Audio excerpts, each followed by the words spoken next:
As usual, you were taking your time walking aimlessly, thinking about someone under the cherry blossom when your phone buzzed sharply in your pocket. It was your mom. You sang and picked up your call and said, Ryan, what is this? Don't tell me that is getting transferred again. You got cut off when she said, Ryan, mom, Ryan, come home right now. There's something important. Before you could ask what it was, she had already hung up. Bad thoughts start forming in your mind with a stinging feeling in your stomach. You grabbed your things and hurried home. When you arrived, the house was buzzing with laughter and the smell of food. Relatives you barely recognized approached you and hugged you tightly. You got confused and thought family gathering, but why today? You start looking for your mother until you spot a familiar figure. Your eyes widen. He was standing across the room, his hand shoved into his pocket of a tailor suit, dark hairs. Even after such a long time, you know he was none other than John Jungle. Your heart skipped painfully. He was a childhood bully, the boy who used to pull your breast, steal your notebook, and call you a name until you cried behind the school building. But this time he was different, taller, stronger, and colder. His eyes met yours, but he just looked away like he doesn't even recognize you, or like it doesn't even matter.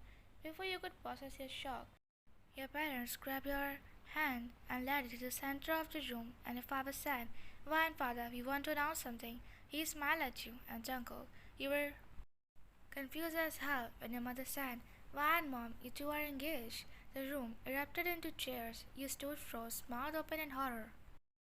Ryan POV, engaged to Jungle. How can it be? You look at him, but he just walked past you. You grab your mother's hand and take her to the other side. Ryan, mom, what is this? You can't just decide my marriage without asking me. Ryan, mom, Ryan, listen, this was decided years ago. It's important for our families and for your future. Ryan, for my future, all you care about is yours. I have dreams. Do you have any idea what marriage comes up with? She cupped your checks and said, Ryan, mom, as long as I listen to your father, he will be happy. She gets near to you and says, Ryan, mom, if you deny your father, forget about studying father, he will be happy. Jungkook is a good boy. You will learn to love each other. Tears roll down from your eyes, no matter how much you protest. Her eyes shimmer with so much hope and desperation you couldn't bear to take the loss. You nodded vaguely. You were trapped. It's not like you didn't like him. It's that you just don't want to think less like this. Please, not in front of your parents. Your mother dragged you toward Jungkook and told you to take him to the backyard. You smiled at him. Ryan, let's go. You both arrived and you found yourself standing awkwardly beside Jungkook alone. Ryan, it's been a long time. He doesn't even look at you. Jungkook, yeah, fine. I didn't expect to see you here or like this. I mean, marriage is crazy, right? Jungkook finally turned his eyes on you. Jungkook, I'm doing it for my family, nothing else. You flinched as if it slapped you. His voice was only filled with cold obligation. You lower your gaze, biting a trembling lip. Fine, right, of course. He looked at his watch, then at you, and then from there while you watch him leaving, kicking in the sky. Fine, cold bastard. Why does he think he is such a lobster? A few days passed, your parents sent you both on a date, and right now, you and he were walking on the street. You start trying on some jewelry, and one caught your eye. You took it and admired it while he was focused on his phone, not bothering to take a look at you. You tried on a ring and went to ask him, Why, does it look good?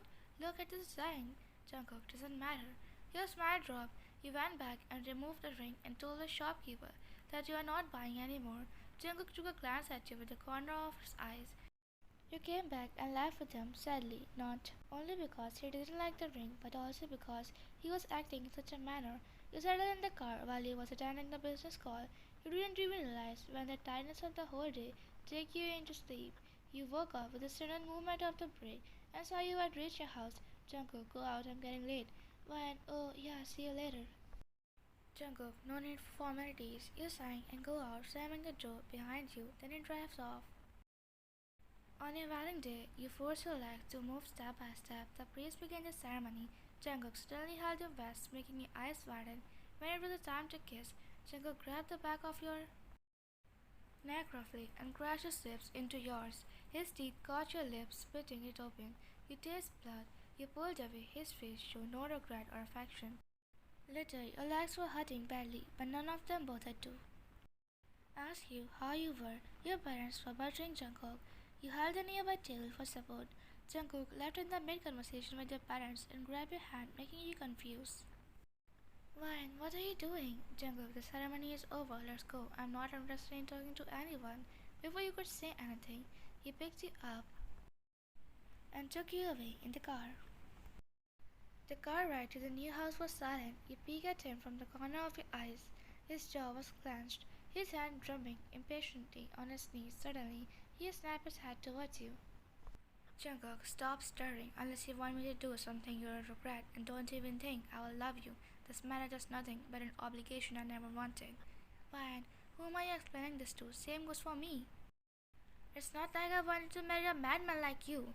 You angrily turn your face to the other side, staring down, and your trembling hands still blur your vision. Soon you reach a new house he left out you.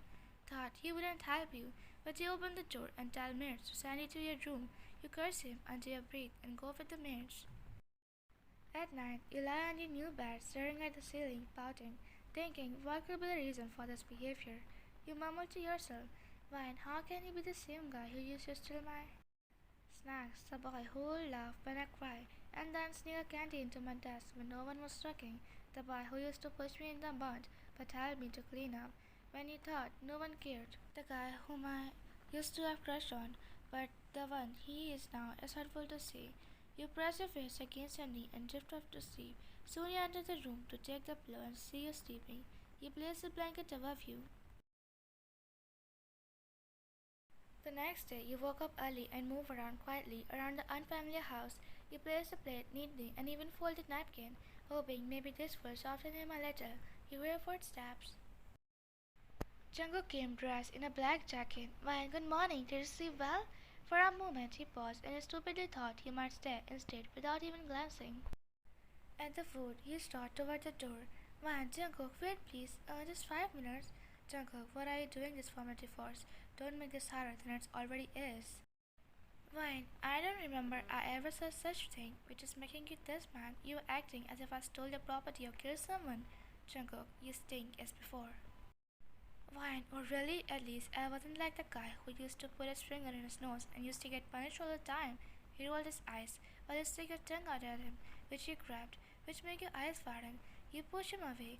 Jungkook, be in limits or it won't be good for you. He said and left from there. You kick at this guy in annoyance and laugh like a maniac. The whole day passed like that. At night, he came with so many gifts. You, who was waiting for him to arrive, saw this and got happy, thinking he bought them for you for acting cold. Fine, I forgive you, but you didn't have to buy so many gifts. Jungkook, dream on. They are a wedding gift. He said and put them on the table, and other 7 bring other gifts. You get annoyed. Fine, whatever. Why are you so late? He didn't respond, so he sang and stand in front of him. He picked you and threw you on the sofa and left to his room. As the day passed, you and Jungkook live in the same house, yet it felt like your two worlds are apart. Despite everything, you found yourself clinging to hope that maybe one day Jungkook would look at you the way you look at him when he wasn't watching. You start to think that he hates you. Since childhood, right now, you felt asleep waiting for him as usual. He entered the house and saw you. He went towards you and placed a blanket on you before sitting in the front seat, looking at you but not with cold expression. His face was full with admiration. He reached his hand in air to touch your face but quickly pulled it back and had his dinner. When suddenly you woke up and looked at him. Why didn't you wake me? Jungkook, you were snoring like a pig. Jungkook, I think we need to talk. Jungkook, don't act like my actual wife when we both know that this is just forced marriage. Just bear it with me till your parents change their mind. I'm trying my best to look bad in their eyes to free me. Wow, so the truth come out. Well then, Jungkook, till now I thought it was my fault. You get up in anger and left from there while he murmured, Jungkook, what is she even trying to do? When she didn't ever wanted to be in this marriage, why is she acting like a desperate woman now? Probably her mother asked her to do this. He came in the room and saw you sleeping, Jungkook, such a fast sleeper. He turned you so he could see you face all night, and then he himself lay and looked at you and smiled at himself, remembering how you look in the wedding dress. He drifted off to sleep, mumbling, my pride. The next day, you woke up and felt heaviness on your side. You turned and a love touches. Your eyes widened. You quickly sat back. Unfortunately, you didn't wake up. Fine, why the hell is he sleeping here? Did he sleepwalk here? You got up and left the kitchen, still mad about the last night conversation. In the rainy afternoon, you hurried around trying to finish lunch. Jungkook had been locked up in his study for a long time. You were chopping vegetables, your mind stuck in the thought sack. How will my future look like? Will he ever love me? And is he planning for divorce? A sharp pain shoots through your finger. Blood swell up immediately. You yelp, whine, oh my god, not this. Jungkook, who was walking in the corridor, heard your yelp. His heart slammed against his rib. He nearly flew over the stairs, but halfway down the hall, he slowed his step. He couldn't look desperate. He entered the kitchen and saw you were standing there, bent over, holding your bleeding finger under the cold water, biting your lips hard to keep you from crying. Jungkook opened the cabinet, grabbed the glass, filled it with water, pretending you weren't even there, but his eyes flickered towards you. Without a word, he grabbed your wrist, startling you. Why, it's nothing, it's a small cut. You lie when you want him to care, wanted him to stay. He didn't say anything and took you along toward the bedroom. He sat you on the bed and carefully cleaned the blood from your finger. Why and Beauty, he looked different up close, so handsome. You swallow hard. Jungkook opened the bandage and wrapped it around your finger in a thick layer and tied it as a bow, which made you laugh, but it didn't show any reaction. When he was finished, you finally looked up, knitting your stunned eyes for a second. The mask of his coat slipped. Then he got up and said, Jungkook, it will heal soon. No need to go. We are mates to work and don't let the bandage get wet. Such a troublemaker, he said and left from there.